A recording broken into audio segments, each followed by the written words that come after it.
Welcome to the Trending Podcast with Pastor Ed and Pastor Marquise, affectionately referred to as Pastor Q. Let's go. And then Pastor Hutch Kufal. As Siri would say to me, Pastor Hutch Kufather. However, as we begin the Trending Podcast today, I've felt in my spirit we needed a little bit of a jingle to the Trending Podcast. And so I got a couple options here. Okay. Let's see. Welcome to the Trending Podcast. No? How about this one? This is the jingle from Kinko's. Let's go to Kinko's. The Trending Podcast. Or my favorite, Mountain Dew, ladies and gentlemen. I need it. Welcome to the Trending Podcast. However, none of those are moving the needle right now. I can tell that you're not fans of that. They didn't make the cutting room floor. But we just needed a little something. Just a little something. The sizzle. The little sizzle. Absolutely. So welcome to the Trending Podcast. Yeah. We are doing this podcast because of the fact that someone else had this idea and it wasn't us. That was the reason why. However, in the conversation of the Trending Podcast, knowing that we do this sermon series every year, and it's a crowd favorite. Yeah. Love it or hate it. That's right. It's a crowd favorite, and it's not a conversation that we want to hear sometimes. It's a conversation we need to hear, and it just puts on the forefront the biblical conversation. What does it look like to be in a world, as Romans chapter 12, 1 and 2 would say, to not be conformed to the world? Yes. And that word world is not the word cosmos or the planet. It's in philosophies of the day and age. And so we could be conformed to the God who made the world, or be conformed to the philosophies of this world. And this conversation as a church has actually gone outside the four walls of our church. This podcast is now, as I've been bumping into people in the marketplace going, hey man, my kids are listening to this. Yeah. So let me just go ahead and go on record to think that I did not know it was going to be this impactful, but it's the extra cuts of the sermon and a little bit of some extra dialogue that you guys have brought into this conversation, which means I don't know any questions you're about to ask. I get no prep. I got no script. I got a phone, a Bible, and my listener guide from the weekend. That's all I got. But we're ready. Come on, Pastor Marquise, Pastor Hutch, say something. Go. Help Come me. on. We got this, We're good, man. No, we're good. This last weekend, incredible. Transgenderism, specifically women's sports. Yes. Mm-hmm. And man, we're just deep diving. You know, there was a lot. Again, looking at your outline, a lot of information. A lot of information that we went through. Interview with Riley Gaines, a lot more to get to there. Yes. But I think let's just, for those that maybe haven't seen the weekend service, let's just give them, hey, here's what this weekend was. Give a quick recap, and then let's take a deep dive into some things that we weren't able to get into. Yeah, for sure. So the conversation of transgenderism and women's sports, specifically towards women's rights and equality. In the listener guide, as we walk through, and for some of you that have not seen this, I encourage you to go back to communitybible.com, check out the sermon. All of the content, by the way, as I hold up a listener guide, we have this in digital form. You can go to our website and get this. But we talked about biblical clarity. We had to give a framework of gender identity by the definition of what God says. Yes. Male, female. Right. And then we went into the conversation of gender comparison. Biology, psychology, what does this look like in sports medicine, the comparisons between men and women athletically. And then we went into another conversation towards feminism and the progression of feminism, defined feminism, and then we talked about the significance of the feministic movement with Title VII, Title IX, and then we talked about Title IX specifically that created an equal opportunity for girls, not just academically, but athletically.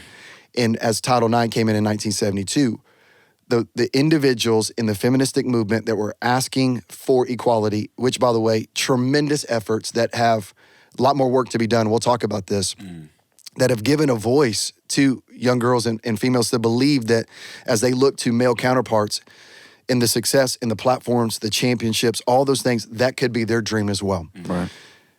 But the silence of those that were pioneers in the feministic movement towards the inclusion of transgender biological males, transgender female athletes, and their silence in this conversation.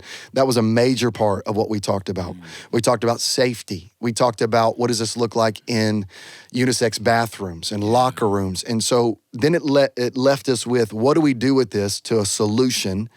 And I asked Riley Gaines, and this is amazing. If you've not seen the podcast, I want to encourage you, like right now, I think in this space or this space, somewhere in the screen right now, I'm trying to point to where you can link, is that particular podcast. It was an hour. And I got to just share this. Riley Gaines, when it comes to, many people would say she's polarizing. I think she's just really passionate about women's equality, and we all should be. I'm a girl dad. I know you got boys, Pastor Q. You got girls as well, Pastor Hutch. It's more than just being a girl dad. It's being pro-woman because God's pro-woman. And Riley Gaines is on this mission to give a voice to women and young gals. And so I think for us, this conversation, we honestly, I ran out of time every service. So that's why we're doing what we're doing right now, to try to get what we call the extra cut. I'm going to silence my phone. It's been buzzing. That's my bad, y'all. It's all good. I love how real this is a one-take wonder right now. This like is it. We turn this thing on and we go. ain't editing it. We don't edit nothing. Let's go. So come on, what y'all got? Love it, man. Love it. Oh, that's good. I think, what a lot of people, you teed up the Riley Gaines thing, but we only showed a little, we only showed just a little bit of it. So if you were able to speak to the church, and say, hey, here are some things that we weren't able to get into, i.e. could be some of the Riley Gaines stuff, could be some more of this conversation. So what is some of those areas that you want to have more of a conversation about?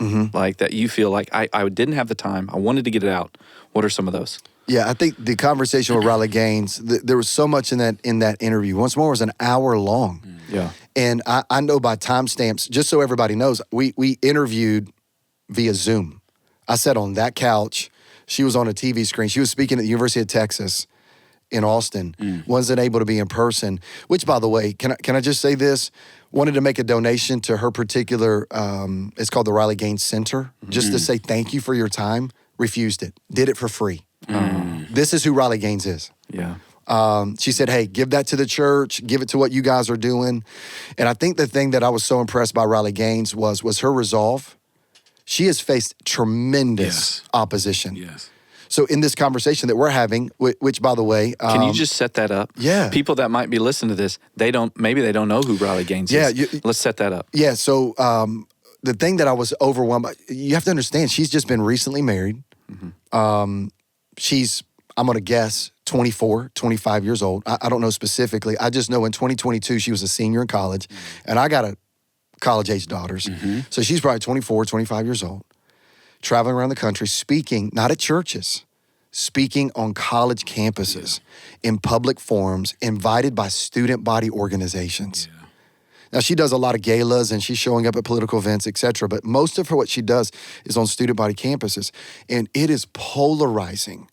So much to the effect that there has to be security protocols. And while she was at San Francisco State, and you'll see this in the podcast, that while she was in the room giving a presentation, lights go off, a group of men dressed up as women in dresses, cut the lights off, bum rush the stage, physically assault her at a level, she would say.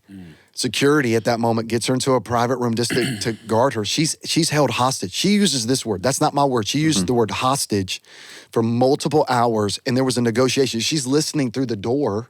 They're on the other side of the door, negotiating with the president of the university for how much it will take to let her walk off this campus. She said it came down, she goes, it was $10 a person. $10. These dudes were like, hey, she's got to give us $10 a person and we'll let her out of the room. The president of the university is negotiating with this mob. Oh my. Her statement is witty as could be. Yeah. She goes, I think I'm a little bit more valuable than $10 a person. She just was like, really kind of snarky in the moment, but in a really cool kind of sassy way that I appreciate. She was like, hey, I'm worth more than $10. Yeah. Could I got more? You know, but it was that, to be honest with you, she's bold, she's brave. Yeah. And the fact that from that, she kept going. Kept going. And she would say this. She goes, if you want to make God laugh, tell him your plans. She was studying to be a dental surgeon. She goes, I was studying to do root canals. Just trying to win a national championship, and my world flipped upside down. The part of that interview that I think is really worth watching is I asked her how her faith in that moment when they gave the championship trophy to Leah Thomas, which, by the way, if you don't know Leah Thomas, the transgender swimmer from the University of Penn, formerly known as Will Thomas, 3 years as a male swimmer, ranking in the 400th and 500th category, some would say. Some would say he's in the 90s, but let's just say this, he wasn't as successful as he was as a transgender. Comes out of male division, female division, and is beating people by body lengths. Dominating the field that nobody knew. These girls, much like in AAU sports, you know, when you talk about AAU sports or club sports, you get to know athletes. She goes, I've been doing this thing since I was a kid. Her father, all of her brothers and sisters, all successful athletes. This has been her goal and dream. And when her world got flipped upside down, I asked her, how did your faith impact you? And she goes, to be honest with you, it took me a while to process this. Riley Gaines gives a testimony that she's a follower of Jesus, has a tremendous pastoral support around her. When somebody mentions youth pastor, my heart just lights up. Come on.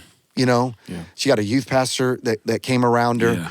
And so she's got a tremendous support base that said to her, this could be a calling in your life. You didn't sign up for it. And then she went through this. God called Moses. God called Daniel. God called Esther.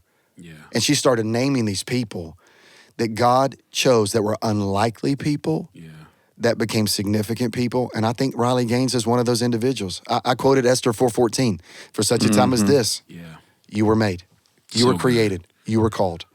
And she's walking in that. So her bravery, I like how you always say this to me, Q, you always say this to me. You'll go, hey, listen, your courage makes my spine stiffen. That's right. When I was talking to Riley Gaines, my spine was stiffening with courage because I'm looking at a young woman that's facing mobs. She said this, she goes, when I show up into towns, people will find out what hotel I'm at. They pick it outside of my hotel.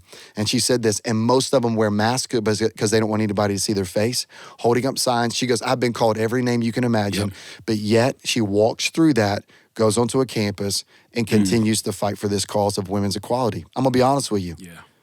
That inspires me. That causes every bit of courage to go, you know what? So when I get hate on social media, honestly, when I get hate on social media or the idea of like, who do you think you are, all this stuff, I look to Riley Gaines and I go, you know what? I don't have people picketing and protesting me. Maybe that does come from me. I don't know, but I tell you what, I'll look to a young 20-something young lady that goes, that's good. I won't flinch. I read this quote, and let me just say this, because I think this is a great setup. This is at the bottom of the notes. When it's uncomfortable, when it's unpopular, even when it's dangerous to speak the truth, this is the precise time that the truth should be spoken.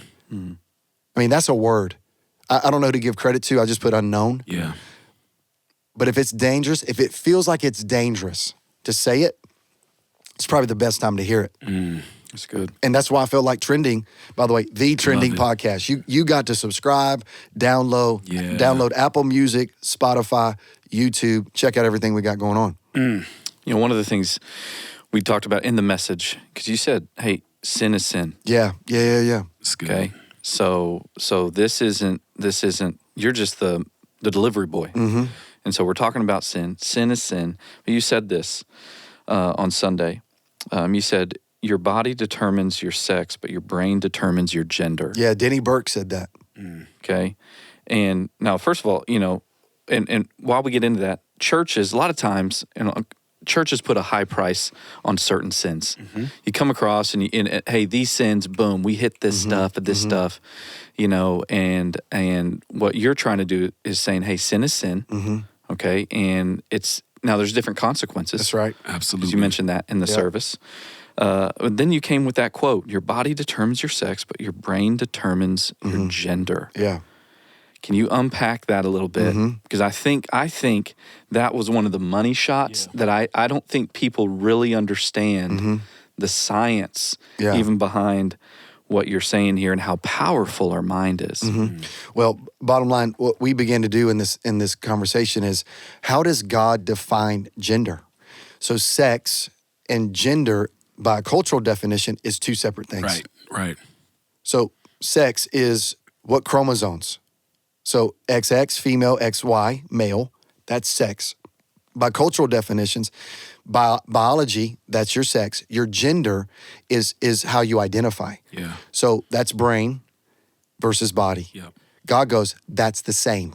Denny Burke would also go on to say, he goes, if your body says male and your brain says female, your brain is wrong. Your brain is wrong. Yeah. Yep. Because here's the truth. In every human body, it's unbeknownst. It's a number that only God knows. How many cells are in the human body? Some would say it's 100 trillion cells. Right. Inside each cell is 6 feet of genetic information, DNA, genetic coding that makes up who you are. That determines genotype, phenotype. Genotype is chromosomes. Phenotype is attributes, features, internal, external. Science has validated what God has already decreed. However, culture, based upon, and is gender dysphoria real? Absolutely. Right. Yes. Absolutely. And we could speak You to spoke that. to that, yeah. And we could speak to it again. Yeah. But today, what we're saying from a identification is what feels natural, what feels right, what feels good, what feels popular must be true. That's right. And that's predicated. And once more, this is not in the flow of people that are wrestling with identity. These are people going, no, I'm identifying as, and by the way, it's not just male and female opposite. So if my body says male, but my brain says female, then I identify as female. Actually, there's multiple options. So some would even say that if you get into this gender identity conversation, I've read 72 gender identities. Some would say it's infinite. Keeps going up. It just keeps going up, and it keeps changing, which, by the way, is really interesting to the conversation. So if every year there's a new gender identity, then that means that the line continues to move. Yeah.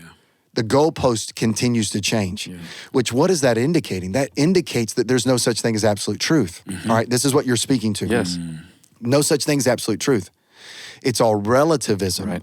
And relativism is based upon the fact, it's an ideology, that there's no such thing as absolute truth. You define truth, which is the brain concept. Correct. So I can choose anything I want to be as a gender identifier based upon how I'm feeling. That's right. It's the feeling. Correct. Not based on a fact. Correct. Because, and you guys know, like, you know this. And because I even, when I preached a sermon, I even talked about how powerful the mind is. Yeah. I convinced myself when I was in kindergarten That you were Kobe Bryant. that I was. Absolutely. I just made it up, but you for real? No. No. No, okay. I was 7. Yeah. He was 8. I'm wondering, I didn't even know where he was. He's probably in Italy, Yeah, that's right. But listen, I got in trouble. All right. And so I go home, you deal with parents, you're getting in trouble, all this stuff. So in my mind, I told stories as a youth pastor, going back to this moment where I got in trouble, that when I went to the principal's office, which was my dad, because he was the principal. Okay, you with me? I'm with you. And knowing that I was going to the office to get in trouble, to deal with the principal, because my dad's at home. He said, hey, tomorrow morning you're coming to my office. And I know what's about to happen in that office. And so I put on 12 pairs of underwear. I used to do that. You with me? Yeah, I got you. Knowing what's going to happen in that principal's office. Corporal punishment. Okay? So, Pastor, the point isn't the underwear, all right? The point is I was sharing this story as an illustration as a youth pastor. I go back telling to a Thanksgiving dinner with my family, talking about church, and I'm sharing this story, and my brother looks at me. He says, Hutch, that wasn't you, that was me. Whoa. And I said, what? Yeah. And I looked at my dad. I was like, Dad, who was? That was me. And he goes, no, Hutch, that was Heath. I took a story that I thought was funny that my brother did. I convinced myself through the course of my teenage years, all the way up to being a youth pastor, in my mind that it was me. Wow. I had shared the story so many times that it was my story. Yeah. That it was my truth when it wasn't. Wow. That's how powerful the mind is. So when you think about these they identify, I'm identifying as a woman. I'm identifying it. I am. Then it's in their mind. Yeah. Absolutely. It becomes true. Fully convinced. Fully. Yep. And you could speak to that gender dysphoria a little bit of just like, what do you say to someone who's within our church or even watching this and they say, man, I'm wrestling. My mind is telling me. I feel this. And you can't tell me that I do not feel this. I feel passionate about, I'm born male, I feel female, or vice versa. Or even if it's not just those two, it's something else with the different evolution of the identities that are occurring. Somebody out there feeling that, and I'm going through that wrestle. What do you say to that person? Yeah, first and foremost, let me just look into a camera and say that you are seen and loved, and the church should be the safest place to have that conversation. I just, first of all, let me apologize on behalf of the church that the church has not been a safe place to actually go, I'm wrestling with this. Yeah. And my prayer for anybody that's watching would hope to see that this conversation is not a conversation of shaming anybody that wrestles with that. That's right. It's real. Though I cannot relate with that, it does not mean that that's not true. Just like what you said. That's right. Just because I didn't go through that doesn't mean it's not true. Right. And it is true. Gender dysphoria, there's early onset gender dysphoria, which basically takes place in the life of a child. That's wrestling with, I'm a girl, but I play with trucks, and I'm a girl and I get in the dirt. Right. And just because they wear camouflage, does that mean that they have to be a boy? Right. I mean, so like we've come out of an era, and I'm a little bit older than you guys, that if a girl was a tomboy, then that was like a bad thing. Right. Versus just being celebrated in regards to the difference. That's But, it. but that's all it is. It's like, hey, she likes camouflage and hunts Yep. and actually gets along better with dudes. That doesn't mean she's a boy. Yeah. And the vice versa. And vice versa. Boys that just like, you know what, I'm not really into sports, not into these social things of, man, this is what the guys are doing, and Totally. I'm more into whatever that might be. Totally. That people feel are more female driven. Absolutely. And we got to be careful to not label and put people into boxes. Right. Yeah. That's the biggest issue. Yeah. But for anybody that's wrestling through gender dysphoria, I think the reality is that we're all people that are the products of sin, Yeah. which means that there's soreness, there's inflammation, there's cancer, there's sickness, there's chemical disruptions, there's moments even in ideologies that our brain is telling us something. And so there's things that we actually feel. Yeah. There are things that are actually real that, as you mentioned earlier in your illustration, but there's so many other examples of how our mind is telling us something, but yet our body is doing something different. And it's a conflicted reality. What Denny Burke would say, and it's a really strong statement, which one wins? And when a person leans in a direction of gender dysphoria and goes, if this feels right, then it must be right, and doesn't baseline that and check that with what God says, then we're always going to lean being feelings based. And here's the truth. Just because it feels good doesn't mean it's good. That's right. And just because it looks right or feels right doesn't mean it's always right. That's why absolute truth of who God says, which, by the way, you can completely change your external. You can have sexual reassignment surgery. Yep. You could do hormonal suppressant. You can increase your levels of testosterone or lower your levels of testosterone or estrogen or whatever it may be. But your cells inside of you scream God and his image over your life. And my hope and prayer is that somebody that's listening right now would not see themselves as a mistake. That they would not feel like, well, man, I'm just jacked up. I'm messed up. The fact that I'm the only one that struggles with that is that let the church be a safe place to work through this. And I would just beg, because culture is saying an opposite message. If it feels good, it feels right, then it must be right. And therefore modify your body to fit what your brain is telling you. And it's a permanent solution. It's a permanent solution that right now we're beginning to see the analytics of people that are having, it's called SRS. Right. Going back, reversing this.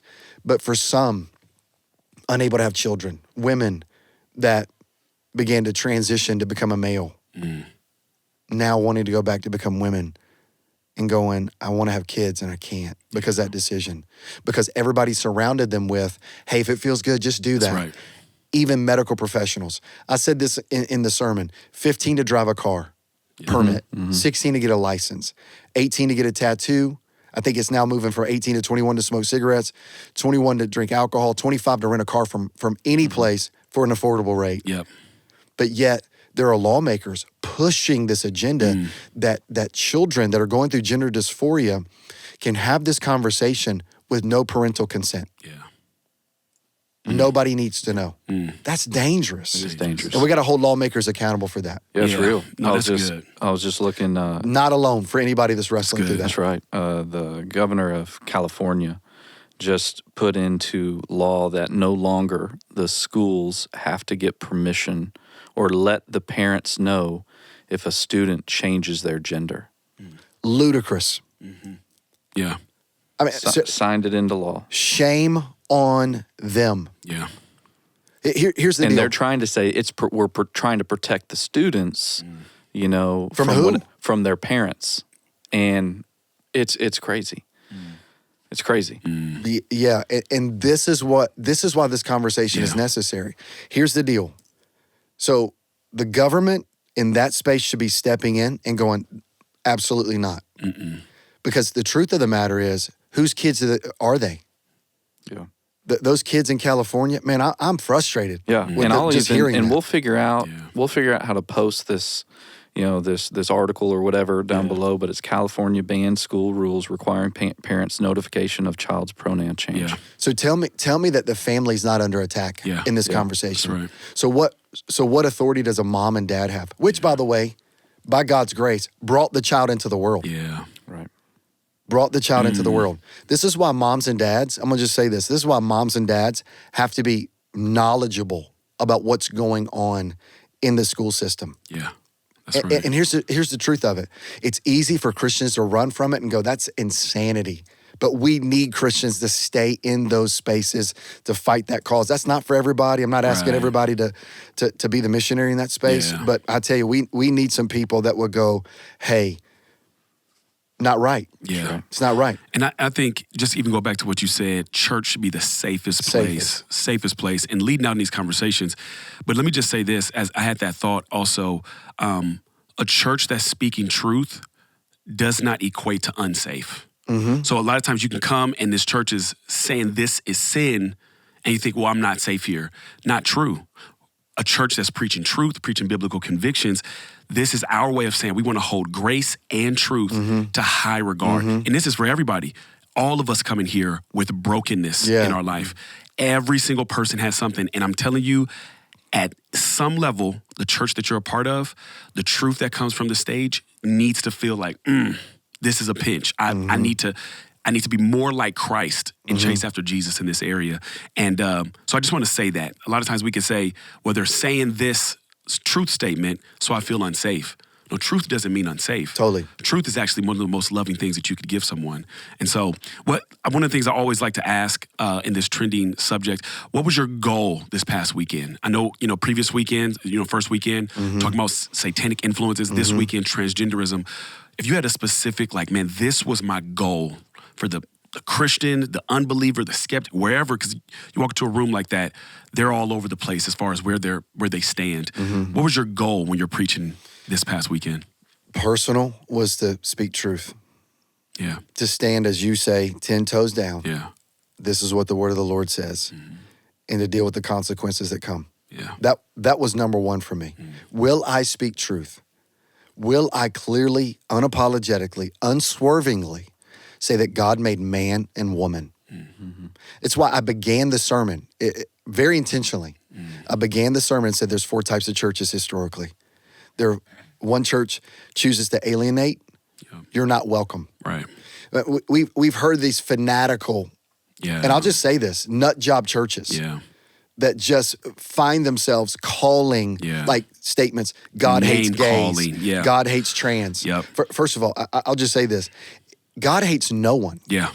God hates sin. That's right.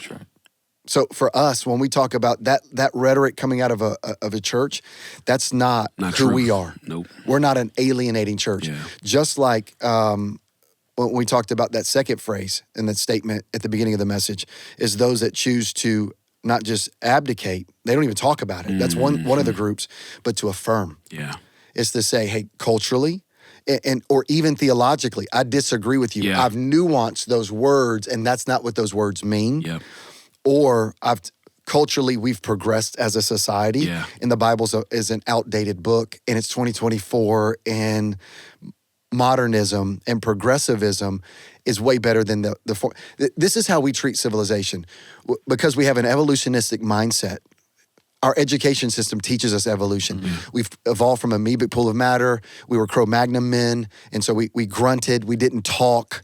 We rolled stones, and you know what I'm saying? That's how the evolution of humanity is portrayed, which is interesting because that's what teaches evolution is what teches racism. If you just want to really get down to it. Yeah. You're like, hello, you're just stepping on this thing. Come on. Because if you look at the evolutionistic chart of Cro-Magnon man, caveman, isn't it interesting? He goes from dark skin to all of a sudden he's intellectual and he's sophisticated. And what color is he? White. White. Looks like Hutch. Oh my goodness. Whole nother conversation. Right. Yeah. But Facts. what I'm saying to you is in this ideology of misplaced teaching and theology and all these things, what we do is we think that today we've evolved into these intelligent people and we were not as intelligent. That's farce and that's a lie. Adam and Eve and humanity were just as brilliant and more brilliant, in my humble opinion, because the impact of sin has not taken its full effect. Right. So it's what Romans chapter 1 would say. In your wisdom, you're actually fools. Yeah. You think you're becoming smarter, but in reality, think about it. These phones were designed to make us, quote unquote, make our lives easier. Have they done that? Not at all. They make our lives. Yeah, there's convenience to it, and it's a tool for good, but it's actually done more damage to a lot of people. 100%. And so when we think about this conversation, there are people who go, transgenderism and homosexuality is something like it's a new way of living. Well, transgenderism and homosexuality has been going on for thousands of years. That's right. That's right. The issue is that it's now becoming normalized to the perspective of this is everyday common life. This is how and some would say this, God has ordained this to be this way. And I'm going, Romans 1, exchanged what was natural for unnatural. Yeah. You cannot hermeneutically science that. Yeah. I think that's a lot of gymnastics in that regard. But we as a church, we're not I'm gonna go on record, we're not an affirming church of transgenderism and homosexuality, just like we're not an affirming church of anybody that's hooking up with their boyfriend or girlfriend outside of marriage, or is slandering or gossiping or has envy. Domestic abuse, all of whatever. it. We call it all out. That's right. I said this in one of our services. Just when you think you're doing well, just read another page of the keep on Bible. reading. Yeah, it'll get you. We're an equal opportunity offender because the Bible reminds us all have sinned. So we're an accepting church because all have sinned. Yeah, we don't magnify one sin or the other. And oftentimes transgenders and homosexuals in this space will feel like, well, the church is against us. And that's the hardest part of it. Is because, and here's the issue. Is because nobody that is a gambler goes, my identity is in gambling. Nobody goes, I'm an abuser and goes, God made me to be an abuser. Yeah. Nobody that struggles with slander goes, God has made me to be slanderous. Yep. The identity piece is what makes this conversation about transgenderism and homosexuality a very complex subject, because all the other sins, nobody finds their identity in them. This is an identity issue, which, by the way, let me just lead with this. If there is a qualifier and pronoun in front of you, your name, or Christian, I am gay, or I am trans, before you ever say your name, it's a misplaced modifier. Here's the reason why. Because your emphasis is on your sexuality.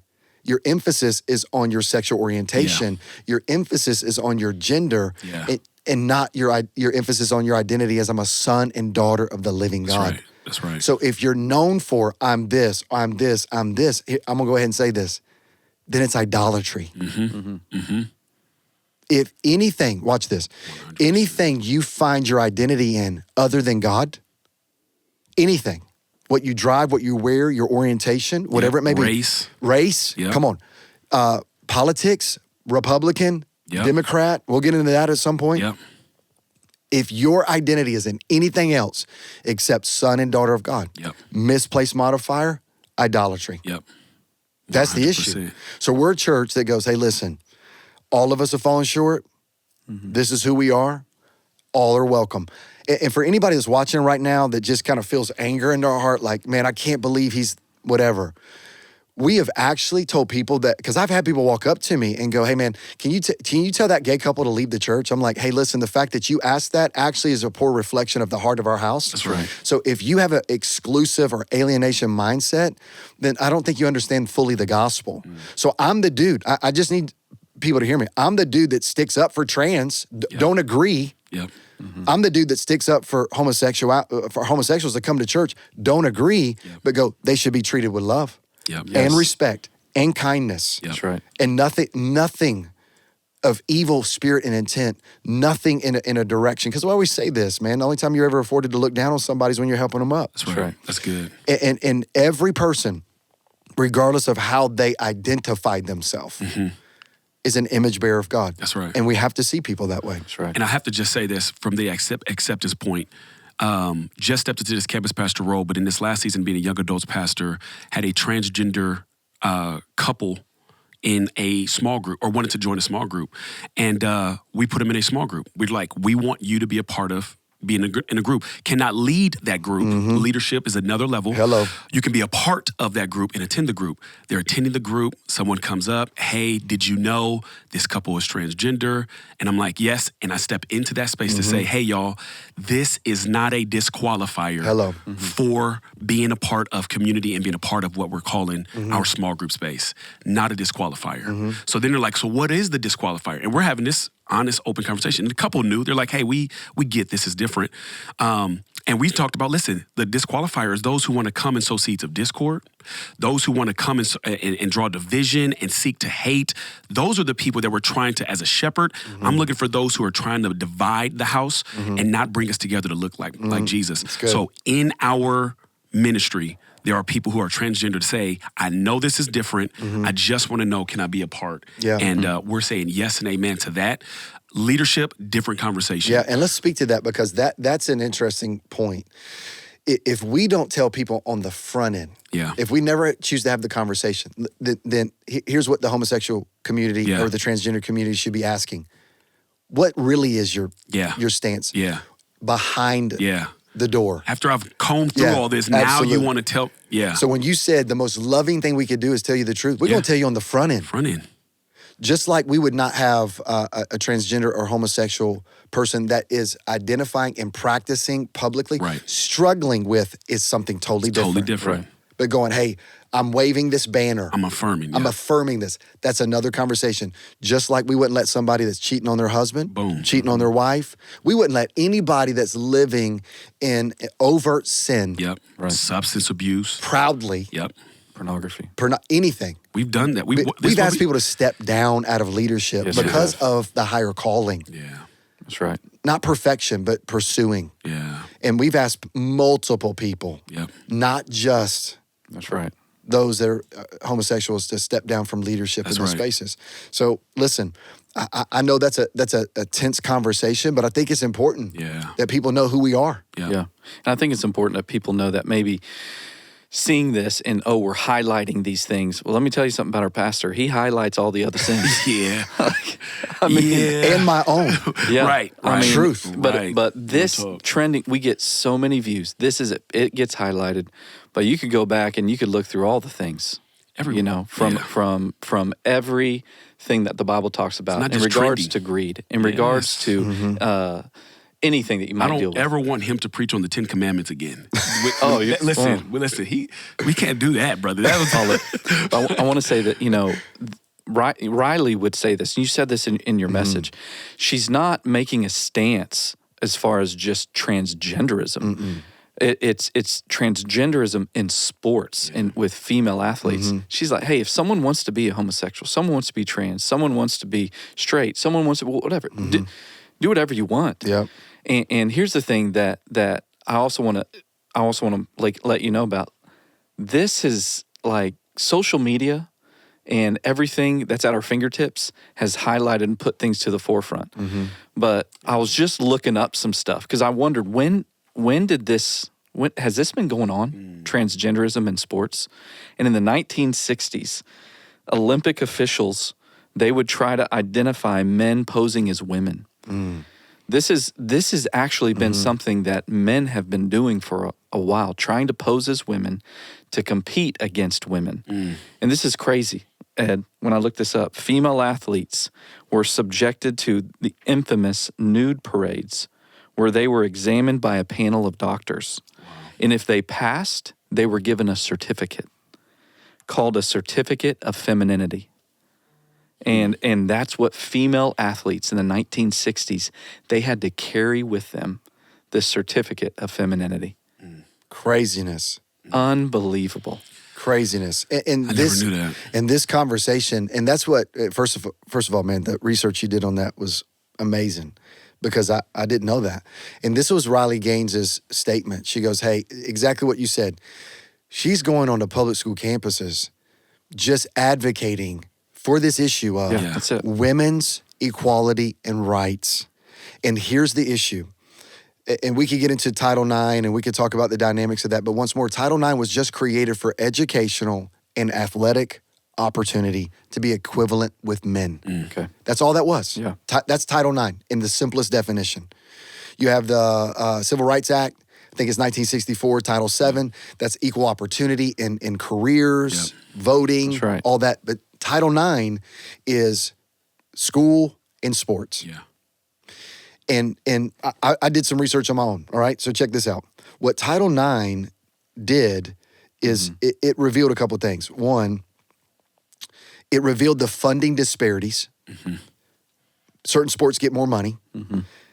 It also, and watch this, it reveals, like if we talk about Title IX and why it's important, do we not see the funding disparities in men's sports and women's sports? It's still going on.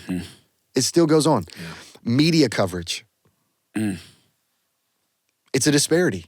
Yep. More men's sports are covered than women's sports. Why? Because it's about viewership. When we talk about cultural attitudes, stereotypes, and cultural biases, but when we really get down to it, it's an interesting conversation because it gets to not just the disparities of this, but the opportunities. Some schools, it's interesting, more opportunities for men, less opportunities for girls. Title IX was just to hold people accountable. But when it creates inclusion for transgender, biological male, transgender females, and this is the statement, when Title IX now exists with this little bit of a nuance of sexual identity and sexual orientation, now creates, you cannot discriminate against a trans athlete in a female division because of their identity, gender identity. Then here's the deal. It's at the exclusion of biological females. That's right. So your inclusion is costly to who? The women who have been working for countless years just to have equality. Yep. And this is where J.K. Rowling comes in and goes, this is not good. I put it in the notes. I quoted that's Harry Potter, by the way, in regards to, she writes these books, and she said it this way. She said, looping the fight for trans rights into the fight for women's rights is harmful to the feministic movement. It's counterintuitive. Yep. And Riley Gaines is on a mission just to bring awareness to this and once more to hold lawmakers accountable. And we should be informed. Right. But if the church is not informed, which by the way, when we talk about an election coming up, I think like this past year, past election cycle, I think there's estimated like 90 million Christians, and don't hold me to that, somebody can fact check that, but only 40 million Christians voted. So 50 million Christians did not vote. But what does this do? It abdicates. Yeah. It abdicates policy making to whoever. Yep. All I'm saying is Christian values goes to a biblical worldview. God made man and woman. What's the answer for all of this? You talked about the certificate of femininity. Here's what I'd say. We can swab. You ain't got to stand naked in front of nobody. We could DNA test this thing, which is really interesting because we're like, trust the science, trust the science. When we talk about trust the science, if there was a car wreck and we're like, somebody died, but we have no idea who this person is. What are they getting? A DNA test. But once more, So what this is what culture does. Let's change the definition. Let's separate sex and gender, because that's how we get around it. That's why a Supreme Court justice can't define woman. Yeah. Come on, y'all. Yeah. Come on. Can't define Yeah. woman. Yeah. This This is is where we're crazy. at. This is crazy. At what point? Listen. At what point? What is a woman? XX chromosome. Yeah. But at what point, Ed, does the feminism movement, with the amount of people that are let's say amount of transgender athletes, let's just say, because I don't know what it is right now. It's a small percentage. Small percentage. Let's say that percentage is now 10%. Let's say that percentage is now 20%. What now the movement? What are we saying? Megan, soccer player, whatever her last name is. Rapinoe. You know, what are we saying? Now, you know what? So it's like, oh, it's not really affecting that much. Well, now that's an argument in and of itself. Yeah. You know, San Jose volleyball player, you know, of the things that are happening. But at what point is this going to be like, hey, ladies that are leaders in this feminism movement, come on. Yeah. But when you talk about Megan Rapinoe, who by the way, I'm going to commend, incredible athlete, Yeah. successful talent, has made it her life mission for equality of pay, because the women's national team that she was on dominated. Incredible. Yeah. Incredible, Love right? it. Packing out arenas, coliseums, 80,000 people, not even closely paid to the men's national team. I commend Megan for fighting for equal pay. Yes. Right? You're packing out coliseums and arenas Yeah. and not anywhere close. Here's the issue. But Megan's a very successful soccer player. So transgender athlete comes into that space. She's got her lucrative agreements, her sponsorships. Where it gets down to is, let's just say there's 20 girls on a team. It gets down to it's about someone's spot being taken. Megan's famous, but what about the girl that's not famous? Right. What about the girl that doesn't have the contract? That's fighting for that opportunity. Transgender athlete comes in, takes the spot. Of course, not going to take Megan's spot. Right. It's the girl you don't know. It's the girl that's been hustling with grit and tenacity. Here's the deal, because for me, it's hypocritical. Equal pay. But what if that dude comes in? I mean, we can name whatever famous athlete and Right. was like, what if he chooses to identify as a female and chooses to take testosterone blockers Yep. of sort? You're still 6'6", dude. Yeah. Yep. You're still 220. Yep. You may not have that drive because there's been a suppressant, but you still can ball. Yep. And biology has proven, and that's what the American College of Science Yeah. and Medicine, that's why I put that in the notes. Non-biased towards Christianity. Man. It just revealed, statistically, research has proven that in particular sports, 10 to 30% difference in regards to makeup is what we call phenotype of how body characteristics. Greater lung capacity, bigger hearts, Right. longer wingspan, bone density. You can just look at the bone structure of a male and female and see the difference. Yeah. One's made for birthing babies. Yeah. Just a pelvic region. Yeah. Yeah. All of those things, once more, and I said this, and for anybody listening, it's like, Pastor Ed, you sound really sexist right now. No. Listen, I have been dominated Come on. on the court Yeah. and in the weight room by some women. Yeah. Kelsey Plum, Yeah. baller, all-star. Vegas Stars. Is it Stars? Aces. Aces. Yeah. 101, AT&T Center. Yeah. Played 101. She goes, God can't help you here. And bro, she's straight. I mean, woman after woman. Yeah. Yeah. So this isn't a sexist comment, No. just the science Yeah. of this. Yeah. It doesn't mean there's not women that are not better than men and stuff. It's not a sexist comment. It's just talking about biology. All of this comes down to, what do we do? Yeah. That's right. What do we do? You have to test. You have to test at these levels. Yeah. If somebody says they are a female, what does their chromosome say? Now, is there intersect or Yeah. intersex? You Yes. spoke to that. Yeah, intersex. By the way, 1.7% of the population is intersex, which, by the way, for those that don't know, you can have, and I'm going to go on record, okay? This is what I love about the podcast. I was in an interview with Riley, and I made a statement that the two boxers, the one from Algeria and the one that was Taiwanese, in the Olympics was transgender. They do not, from what I've done in my research, they do not identify as transgender. So I go on record for saying, hey man, I missed that. Yeah. But it's a speculation. The IBA, International Boxing Association, Yes. in 2022 or 23, fact check me on that, did a test, and it's speculated that they tested XY. And that's why they were not allowed into the competition. But then the IOC, International Olympic Committee, said, well, there was some speculation around that test. So I stand corrected. They don't identify as trans. Some are speculating that they're intersex. Okay? Yeah. So born XY chromosome, but intersex means that there's different body parts. Goes to phenotype, that it's a combination of female and male body parts. Body parts, yep. And does that happen? 1.7% of the population has that level of disruption genetically. Yep. And there's an identifier in that. The interesting part about this, and I'm not a scientist by any means, but that XY chromosome leads to a greater build. Right. So you're still born, come on, y'all. Yeah. Yeah. XY chromosome says you're a male, Yeah. but you got mixed body parts. Yep. And that actually is Yes. happening. Yes. So chromosomes say this. So yes, the IOC could say, hey, identified as a female at birth because of the body parts. Yep. All right.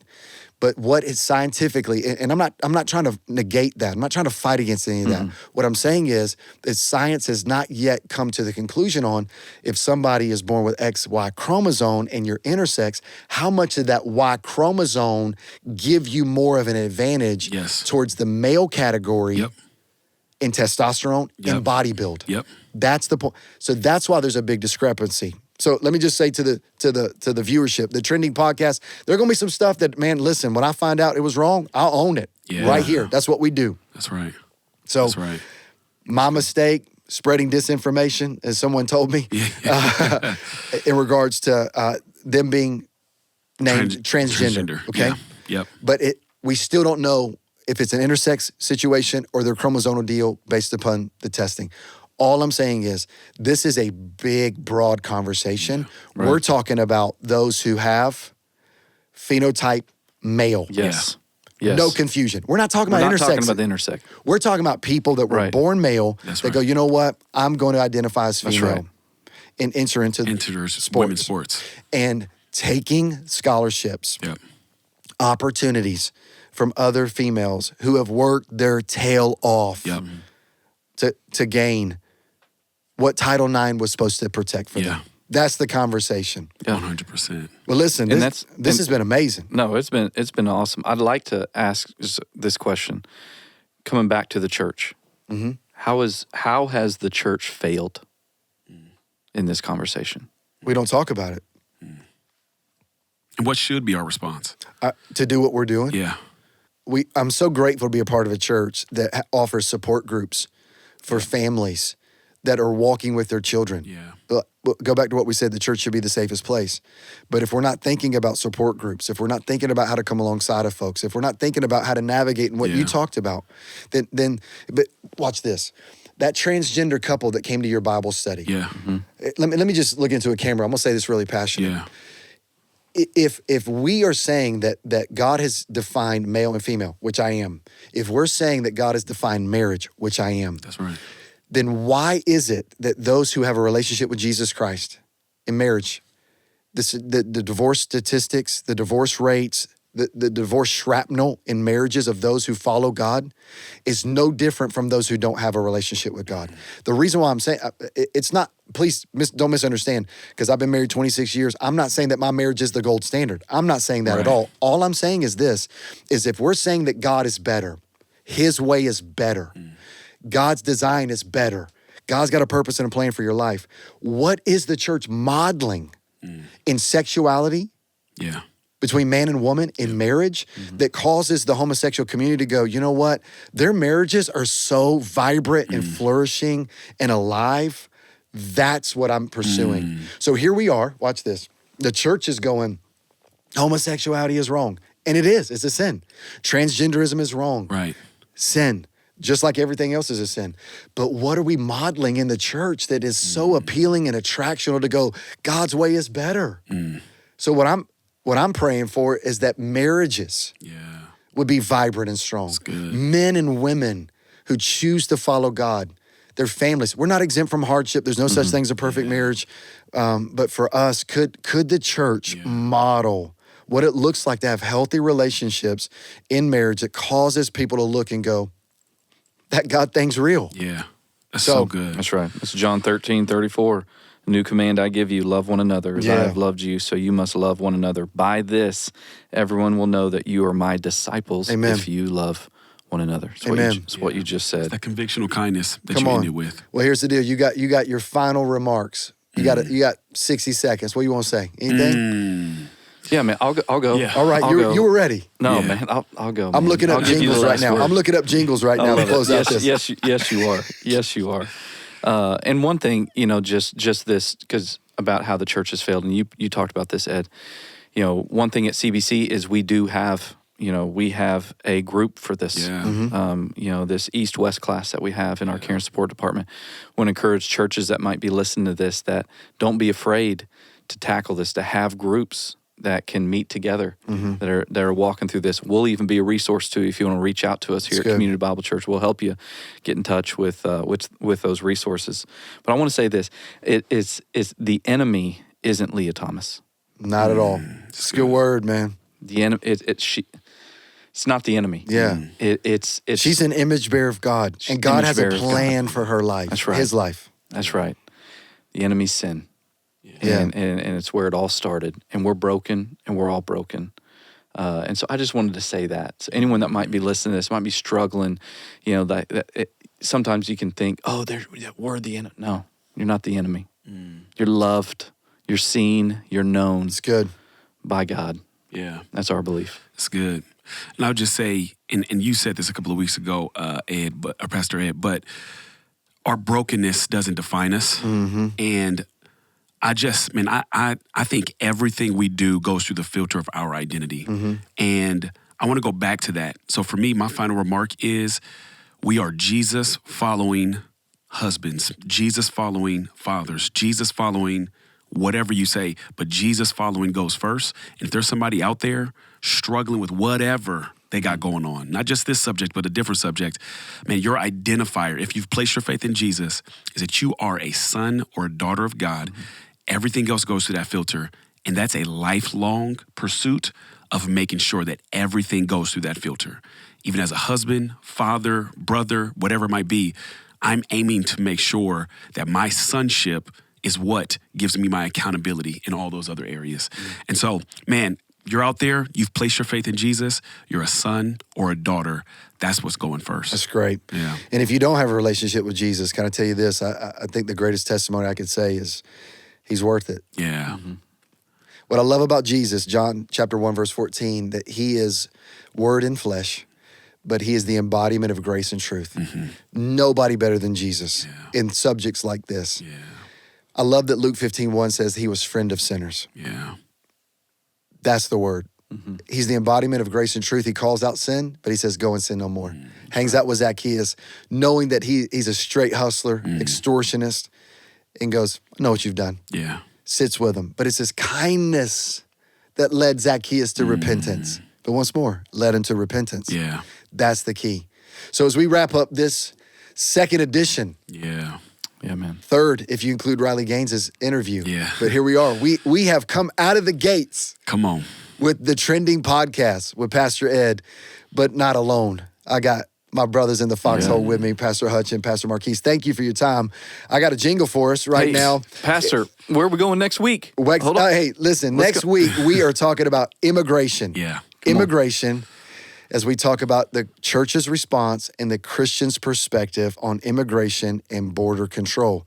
With that announcement, this is brought to us by Rain-X Wiper Blades. You're listening to the Trending Podcast with Pastor Ed. Tune in again. Much love.